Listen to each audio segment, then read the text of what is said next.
আজ আমি তোমাদের শোনাবো শূন্য পকেটে পাশে থেকে যাওয়া এক নারীর গল্প।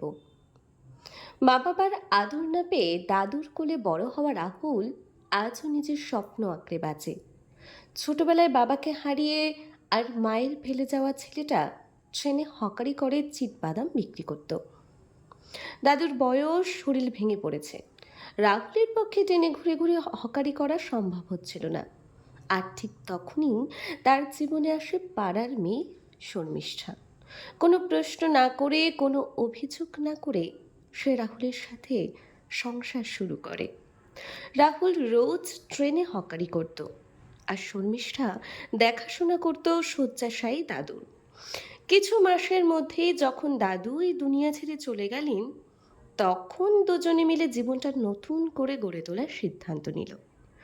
আজ শান্তিপুর স্টেশনের ১ নম্বর প্ল্যাটফর্মে ওদের একটা ছোট্ট দোকান আছে। চা, কচুরি, চপ, আর আছে ওদের ভালোবাসার ঘ্রাণে মোড়া পরিশ্রম। তাদের নেই অট্টালিকা, নেই গাড়ি, নেই মোটা ব্যাংক ব্যালেন্স। তবু শর্মিষ্ঠার চোখে আজও একটাই বিশ্বাস, রাহুল আমার সম্মান রেখেছে, আমি ওর হাতটা ছাড়ব না।